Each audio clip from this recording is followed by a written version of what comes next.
Everyone, welcome to my YouTube channel. आज हम इस क्लास में AIIMS BSc paramedical question paper solution देखेंगे बायोलॉजी का, जो 2024 में आए थे। जैसा कि आप सभी को पता होगा कि जो एम्स बीएससी पैरामेडिकल या फिर नर्सिंग, दोनों का ही एग्जाम जो होता है ना, तो उसकी हमें उसके क्वेश्चन पेपर प्रोवाइड नहीं किए जाते, ठीक है, और ना ही उसकी आंसर की आती है। इसका डायरेक्ट क्या आता है, हमारा रिजल्ट आता है जो कि पीडीएफ फॉर्म में आता है, ठीक है। तो आज हम बीएससी पैरामेडिकल के बायोलॉजी के कुछ क्वेश्चंस को हम यहाँ डिस्कस करेंगे। Question number first question number first which term is use for cell performing similar functions and cell?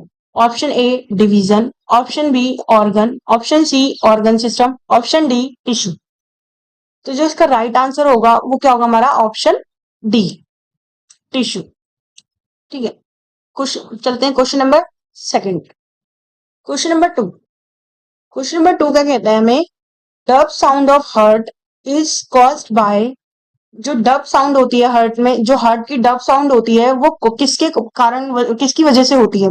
Option A closure of seminal valve, option B open of seminal valve, option C closure of AV valve, option D open of AV valve. तो जो हमारी dub sound होती है heart में वो किसकी वजह से होती है? वो ऑप्शन ए। इसका जो राइट आंसर होगा वो क्या होगा? Option A. ये किसकी वजह से होती है? क्लोजर ऑफ सेमिलुनर वॉल्व की वजह से। इसमें एक हार्ट में दो साउंड होती है, एक तो डब साउंड हो गई और एक होती है हमारी लव साउंड। तो जो डब साउंड है वो उस पे क्वेश्चन आया था हमारा एम्स पैरामेडिकल में, जबकि जो हमारा लव साउंड है उस पे क्वेश्चन आया था, वो क्वेश्चन हमारा आया था एम्स नर्सिंग। तो जो लव साउंड होती है वो किसकी वजह से होती है? लव साउंड जो होती है वो closure of tricuspid and bicuspid valve की वजह से होती है, लेकिन जो डब साउंड होती है वो किसकी वजह से होती है? वो क्लोजर ऑफ सेमिनल वॉल्व की वजह से होती है। चलते हैं क्वेश्चन नंबर थर्ड पे। Question number third, which one of the following factor is not affecting the Hardy Weinberg equilibrium? इनमें से कौन सा फैक्टर जो है वो अफेक्ट नहीं करता है हार्डी वीनबर्ग इक्विलिब्रियम को? ये क्वेश्चन हमारा इवोल्यूशन से दिया गया है। इसमें पूछा है कौन सा फैक्टर जो है वो अफेक्ट नहीं करता हार्डी वीनबर्ग इक्विलिब्रियम को। तो जैसा कि आप सब जानते ही होंगे कि जो हार्डी वीनबर्ग इक्विलिब्रियम है उसके 5 फैक्टर होते हैं जो अफेक्ट करते हैं। पहला नेचुरल सिलेक्शन, दूसरा क्रॉसिंग ओवर जिसे हम रिकॉम्बिनेशन भी बोलते हैं, तीसरा म्यूटेशन, चौथा जीन फ्लो और पांचवा जीन ड्रिफ्ट। तो इसमें जो इसने पूछा है नॉट अफेक्ट, तो इसमें नेचुरल सिलेक्शन तो अफेक्ट करता है, ठीक है, क्रॉसिंग ओवर भी अफेक्ट करता है, म्यूटेशन भी अफेक्ट करता है। तो बचा कौन सा आंसर हमारा? Option B. तो ऑप्शन बी क्या है हमारा right answer. Question number four, which one of the following is the sterilization process in males? जो स्टेरिलाइजेशन प्रोसेस होती है मेल्स में, इसे क्या कहा जाता है? Option A tubectomy, option B amniocentesis, option C hysterectomy, option D vasectomy. तो जो हमारा मेल्स में जो स्टेरिलाइजेशन की प्रोसेस होती है उसे हम बोलते हैं वेसेक्टोमी। तो इसका राइट आंसर क्या हुआ हमारा? Option D. लेकिन अगर यहीं पे मेल्स की जगह पे हमें फीमेल्स में पूछा होता तो इसका राइट आंसर क्या होता हमारा? ट्यूबेक्टोमी। जो और एमनियोसेंटेसिस जो होता है वो हमारा जेनेटिक डिसऑर्डर को पता करने के लिए ये टेस्ट किया जाता है। Question number 5, what type of movement is present in female fallopian tube? किस तरह की मूवमेंट फीमेल फेलोपियन ट्यूब में पाई जाती है? Option A flagellated, option B ciliated, option C amoeboidal, option D muscular. तो जो इसका राइट आंसर होगा, जो हमारा फीमेल फेलोपियन ट्यूब है, जो हमारी फीमेल फेलोपियन ट्यूब है उसमें जो हमारी कौन सी मूवमेंट पाई जाती है? उसमें हमारी सीलिएटेड मूवमेंट पाई जाती है। तो इसका राइट आंसर क्या होगा? Option B. Question number 6, which one of the following is odd one out? Option A zeatin, option B kinetin, option C indole acetic acid जिसे हम IAA से भी रिप्रेजेंट करते हैं, ऑप्शन डी जिबरेलिन। तो जो इसका राइट आंसर है, ऑड वन आउट हमें बताना है, तो इसका राइट आंसर क्या होगा? Option C indole acetic acid. Question number 7, which pyramid is always upright? Option A energy, option B biomass, option C number, option D all. तो जो इस ऑलवेज अपराइट पूछा हुआ है, कौन सा पिरामिड हमेशा अपराइट रहता है? ठीक है, तो इसका जो राइट आंसर होगा वो क्या होगा हमारा? Option A energy. जो एनर्जी का जो पिरामिड है हमारा, एनर्जी का पिरामिड जो है वो ऑलवेज अपराइट होता है। लेकिन जो ऑप्शन बी है और ऑप्शन सी है बायोमास और नंबर है, इसका पिरामिड अपराइट भी हो सकता है और इन्वर्टेड भी हो सकता है। तो इसका राइट आंसर क्या होगा? Option A. इसे हम जो एनर्जी का पिरामिड है इसे हम 10% रूल से भी एक्सप्लेन कर सकते हैं। Question number 8, in which gymnosperm are coralloid roots are found? Option A Pinus, option B Equisetum, option C Ginkgo, option D Cycas. तो इसका राइट आंसर क्या होगा? इसने पूछा कैरोलॉइड रूट किस में पाई जाती है, तो ऑप्शन ए जो है वो इसका क्या होगा? राइट आंसर होगा पाइनस। पाइनस में पाई जाती है हमारी क्या? कैरोलॉइड रूट पाई जाती है पाइनस में। मूव करते हैं क्वेश्चन नंबर 9 पे। Question number 9, 2 unit of insulin bind through which bond? जो इंसुलिन की जो 2 यूनिट होती हैं वो किससे बाइंड करते हैं? तो हम आपको पता होगा कि जो इमेच्योर इंसुलिन होती है उसमें 3 यूनिट होती है, एक चेन ए होती है, एक चेन बी होती है, एक चेन सी होती है। जब हम चेन सी को रिमूव कर देते हैं तो हमारा मैच्योर इंसुलिन बनता है जिसमें हमारी 2 चेन्स होती हैं, चेन ए और चेन बी। इनको हम किससे बाइंड करते हैं? इसको हम बाइंड करते हैं ऑप्शन ए हाइड्रोजन बॉन्ड, या ऑप्शन बी पेप्टाइड बॉन्ड, या ऑप्शन सी डाइसल्फाइड बॉन्ड, या ऑप्शन डी फॉस्फोडाइस्टर बॉन्ड। तो जो इसका राइट आंसर क्या होगा? ऑप्शन सी डाइसल्फाइड बॉन्ड से हमसे क्या करते हैं? बाइंड करते हैं डाइसल्फाइड बॉन्ड से। Question number 10, Nissl's granules present in? जो निजल्स ग्रैनुअल्स होते हैं वो किस पे प्रेजेंट होते हैं? Option A neuron, option B Schwann cell, या ऑप्शन सी माइलिन शीट, या option D all of the above.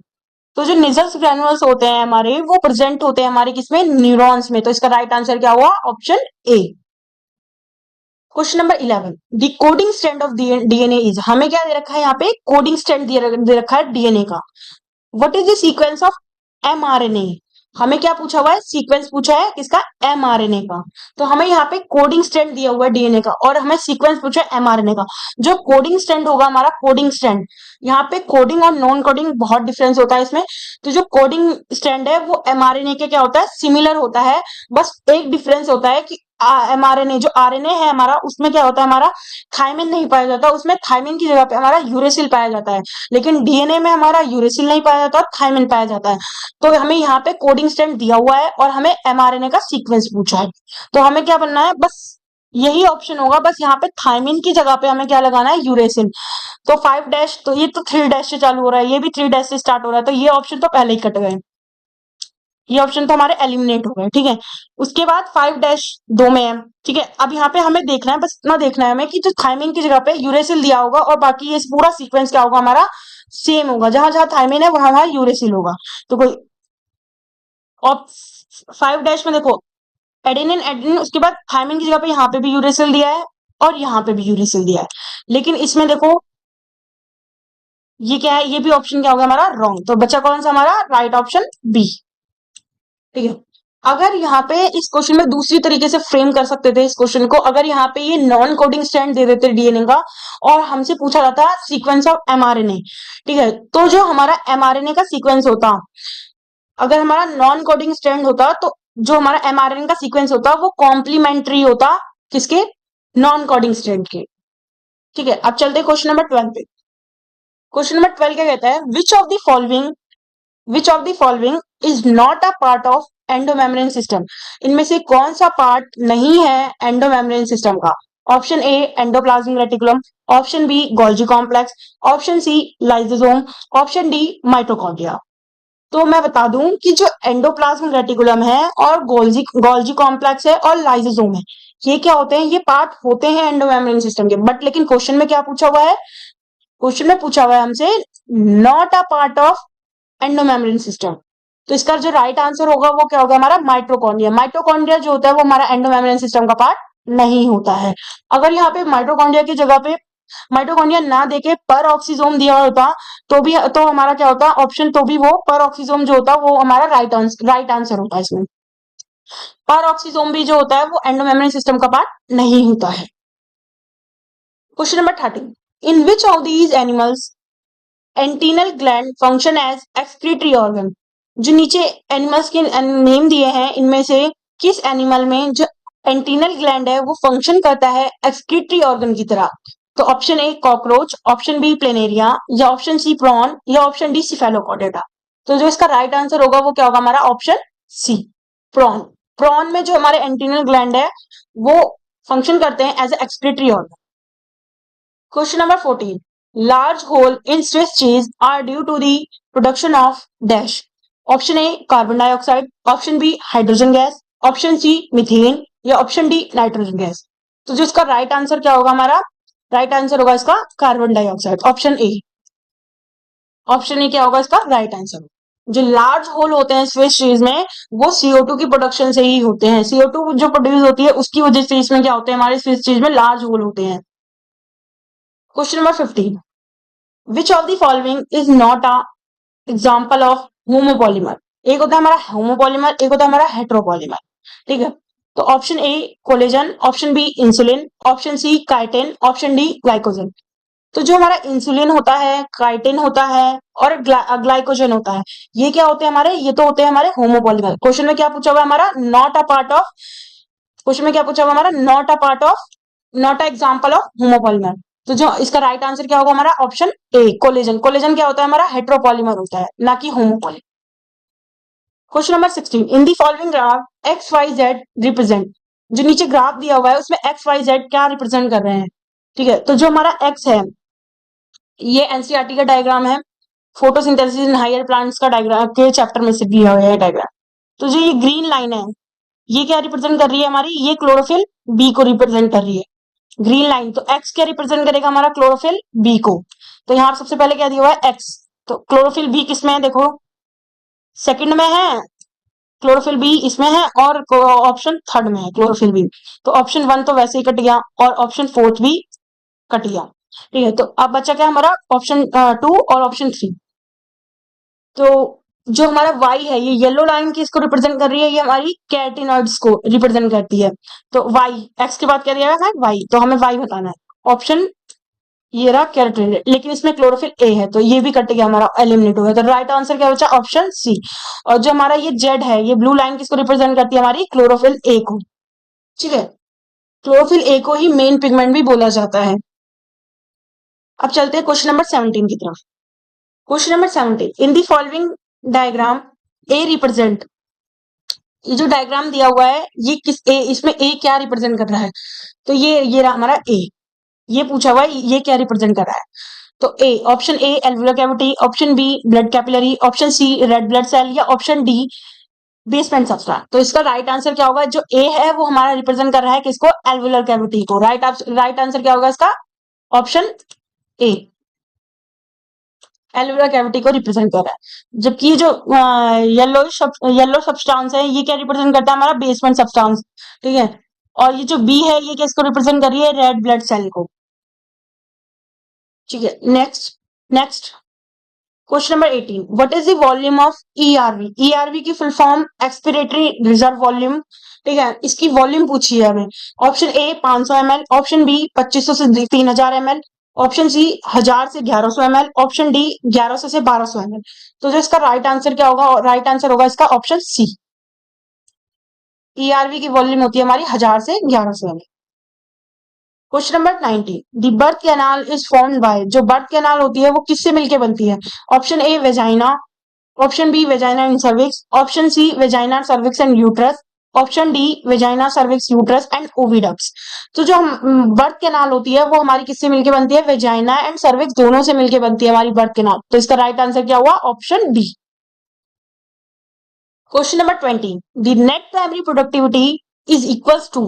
Option A gross primary productivity plus respiratory losses, option B gross primary productivity या option C gross primary productivity minus respiratory losses या option D respiratory losses minus gross primary productivity.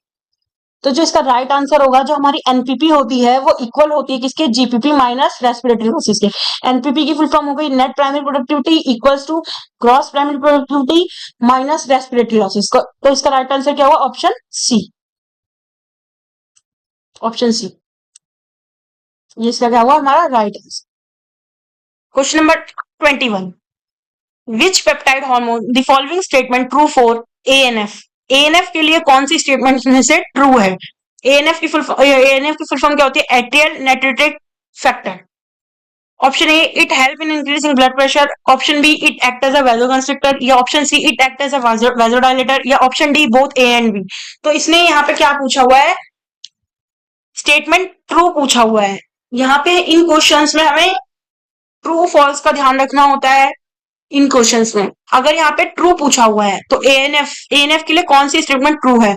तो जो ANF होता है वो increase नहीं करता blood pressure को, वो क्या करता है हमारा डिक्रीज करता है ब्लड प्रेशर को। तो ये ऑप्शन क्या हुआ? ये तो हमारा रॉन्ग हो गया। और ये एक्ट करता है वेजोकंस्ट्रिक्टर की तरह एक्ट नहीं करता, ये वेजोडाइलेटर की तरह एक्ट करता है। वेजोडाइलेटर की तरह एक्ट करता है, ये क्या करता है? ब्लड वेसल्स की जो डायमीटर है उसको कम कर देता है ये। ठीक है,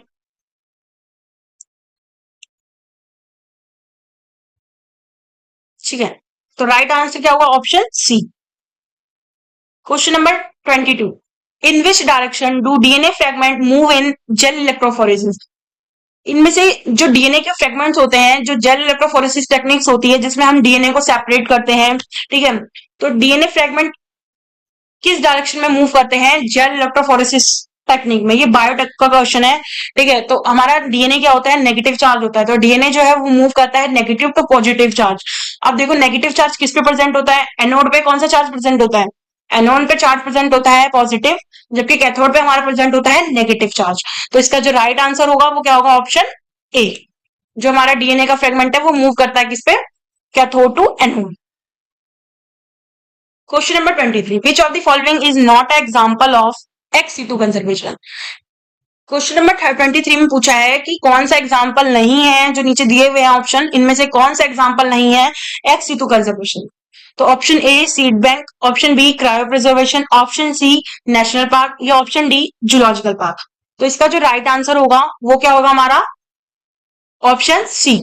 नेशनल पार्क जो है वो इन सीटू का एग्जांपल है, ना कि एक्स सीटू का एग्जांपल। तो और सीड बैंक, क्रायो प्रिजर्वेशन और जूलॉजिकल पार्क ये क्या होते हैं? हमारे एक्स सीटू कंजर्वेशन के एग्जांपल है। लेकिन यहाँ पे क्या पूछा है? Not example of. तो इसका कौन सा ऑप्शन होगा? और राइट ऑप्शन क्या होगा? Option C. ये नेशनल पार्क जो है ये क्या हमारा इन सीटू का एग्जाम्पल है, इन सीटू का एग्जाम्पल। ठीक है। Question number 24। Stele is made up of in plant, option A pericycle, option B vascular bundle, option C pith, या option D all of the above. तो जो हमारा steel है वो किससे मिलके बनता है? वो पेरीसाइकिल से भी मिलके बनता है, वस्कुलर बंडल और पित, तीनों से मिलके बनता है। तो इसका जो राइट आंसर जाएगा वो क्या जाएगा? Option D. ठीक है। अब 25 में हमारा एक क्वेश्चन इवोल्यूशन से आया था, जो कि हमें उसे अरेंज करना था ऑर्डर में, और एक क्वेश्चन हमारा आया था एनिमल